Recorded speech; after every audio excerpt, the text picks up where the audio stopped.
ধান দিয়ে দেখেছি, নাঙ্গল দিয়ে জমি চাষ করে দেখেছি, নৌকা দিয়ে দেখেছি।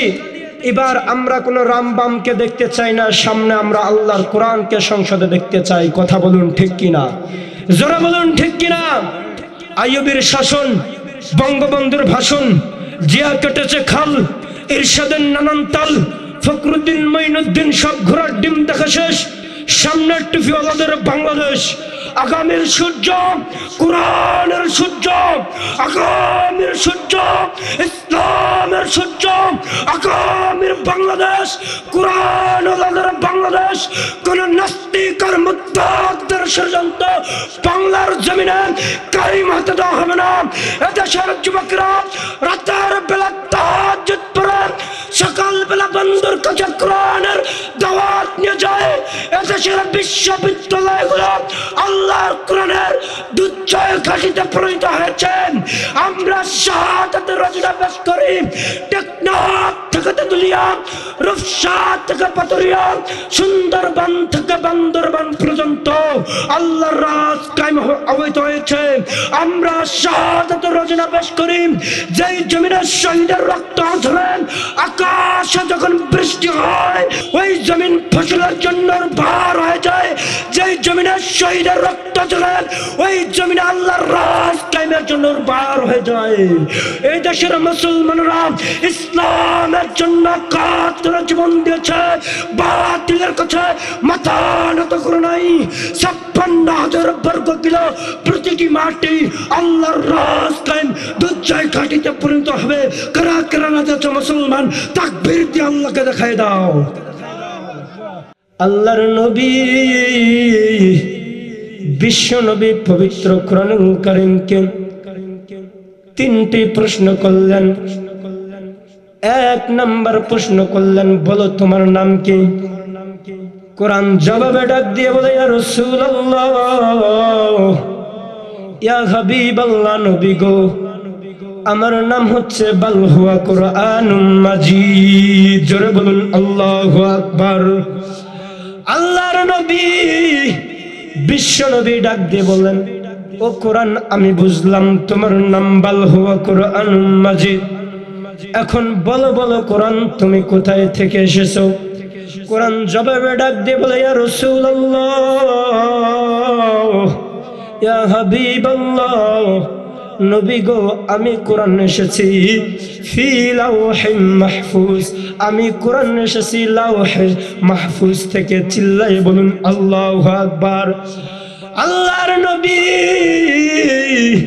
বিশ্ব নবী কোরআনকে 3 নাম্বার প্রশ্ন করলেন, ও কোরআন, এখন বলো তুমি কিসের জন্য এসেছো? কোরআন জবাবে ডাক দিয়ে বলে, ইয়া রাসূলুল্লাহ, ইয়া হাবিবাল্লাহ, নবী গো, আমি কোরআন এসেছি হুদাল লিন্নাস। হুদাল মানে হিদায়াতের জন্য, নাস মানে হলো মানুষের জন্য। আমি কোরআন কেবলমাত্র এসেছি তামাম দুনিয়ার মানুষের হিদায়াত এবং কল্যাণের জন্য। জোরে জোরে তাকবীর দিয়ে বলুন আল্লাহু আকবার। তাহলে বোঝা গেল এই কোরআন মুসলমানদের জন্য না, এই কোরআন শুধু মুমিনদের জন্য না, এই কোরআন শুধু আলেমদের জন্য না, এই কোরআন তামাম দুনিয়ার মানুষের জন্য। কথা বলুন ঠিক কিনা?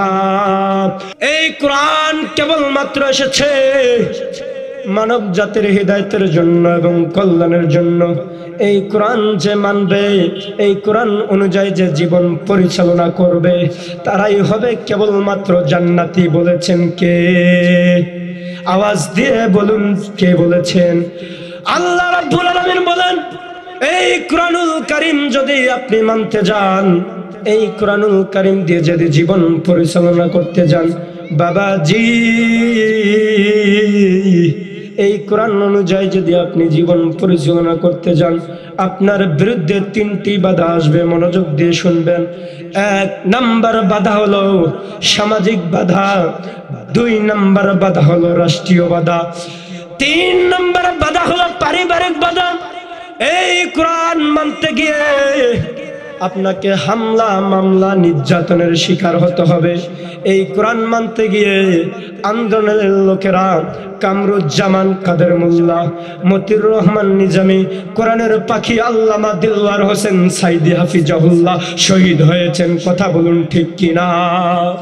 এই কোরআন মানতে গিয়ে এমনকি ঘর ছাড়াতে হবে, এই কোরআন মানতে গিয়ে ফাঁসির রাষ্ট্র যাইতে হবে। আজকে সমাজের মধ্যে দেখবেন এক শ্রেণীর মৌলবীরা আছে, এই কোরআনের ওয়াজ করে হাত দিয়ে তফা হয়। দেখো মৌলবী, তোমার মতো কোনো কত মৌলবী আছে কোরআনের ওয়াজ করার কারণে, কোরআনের ব্যাখ্যা এলাকার কারণে জালিমের কারখানায় বন্দী থাকা হয়। কথা বলুন ঠিক কিনা? জোরে বলুন ঠিক কিনা? সম্মানিত উপস্থিতি, সম্মানিত হাজরিন, আমরা ইতিপূর্বে সকলকে দেখেছি, কথা কোন ঠিক কিনা? ধান দিয়ে দেখেছি, নাঙ্গল দিয়ে জমি চাষ করে দেখেছি, নৌকা দিয়ে দেখেছি। এবার আমরা কোনো রামবামকে দেখতে চাই না, সামনে আমরা আল্লাহর কোরআনকে সংসদে দেখতে চাই। কথা বলুন ঠিক কিনা? জোরে বলুন ঠিক কিনা? আইয়ুবের শাসন, বঙ্গবন্ধুর ভাষণ, জিয়া কেটেছে খাল, ইরশাদের নানান তাল, ফখরুদ্দিন মঈনুদ্দিন সব ঘোড়ার ডিম দেখা শেষ, সামনের টুপি আমাদের বাংলাদেশ। আগামীর সূর্য কোরআনের সূর্য, আগামীর সূর্য ইসলামের সূর্য, আগামীর বাংলাদেশ কোরআন ওয়ালাদের বাংলাদেশ। কোন নাস্তিক আর মুরতাদদের ষড়যন্ত্র বাংলার জমিনে কায়েম হতে দেওয়া হবে না। এদেশের যুবকরা রাতের বেলা তাহাজ্জুদ পড়ে, সকাল বেলা বন্ধুর কাছে কোরআনের দাওয়াত নিয়ে যায়। এদেশের বিশ্ববিদ্যালয়গুলো আল্লাহর কোরআনের দুর্জয় ঘাটিতে পরিণত হয়েছে। আমরা শাহাদাতের রচনা পেশ করি, টেকনাফ থেকে তেতুলিয়া, রূপসা থেকে পাতুরিয়া, সুন্দরবন থেকে বান্দরবান পর্যন্ত আল্লাহর রাজ কায়েম অবৈধ হয়েছে।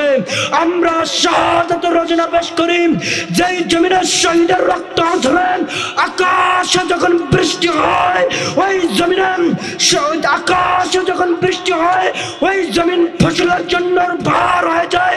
যেই জমিনে শহীদের রক্ত ঝরে, ওই জমিনে আল্লাহর রাজ কায়েমের জন্য ভার হয়ে যায়। এই দেশের মুসলমানরা ইসলামের জন্য কাতরে জীবন দিয়েছে, বাতিলের কাছে মাথা নত করে নাই। 56,000 বর্গ কিলো প্রতিটি মাটি আল্লাহর রাজ কায়েম দুর্জয় ঘাটিতে পরিণত হবে। কারা কারা রাজা মুসলমান তাকবীর দিয়ে আল্লাহকে দেখায় দাও। আমরা মুসলমান, আল্লাহ যদি আমাদেরকে সুখে রাখে বলবো আলহামদুলিল্লাহ, দুঃখে রাখে বলবো আলহামদুলিল্লাহ, অসুস্থ রাখে তা বলবো আলহামদুলিল্লাহ। অসুস্থ হলে আল্লাহ এটা আমাদেরকে খুশি হয়ে দিয়েছেন। কথা কোন ঠিক কিনা? জোরে বলুন ঠিক কিনা? একটা উদাহরণ দেয় সম্মানিত উপস্থিতি, সম্মানিত হাজরিন। এক রাজা মশাই আর এক সেনাপতি মশাই হরিণ শিকার করতে গিয়েছে। কি শিকার? হরিণ শিকার করতে গিয়েছে, বন জঙ্গলে হরিণ শিকার করতে গিয়েছে। হরিণ শিকার করতে করতে এক জঙ্গলের মধ্যে গিয়েছে। এখন রাজামশাই হরিণ শিকার করতে করতে হরিণকে তীর মারতে গিয়ে রাজামশাইয়ের বাম আঙ্গুলের মধ্যে লেগে আঙ্গুলটা ছিদ্র হয়ে গেছে। এখন সেনাপতি মশাই পাশ থেকে ডাক দিয়ে বলতেছে, ও রাজামশাই, দুঃখ পাওয়ার কোনো কারণ নাই, ব্যথা পাওয়ার কোনো কারণ নাই, কারণ আল্লাহ যা করে বান্দার মঙ্গলের জন্য করে।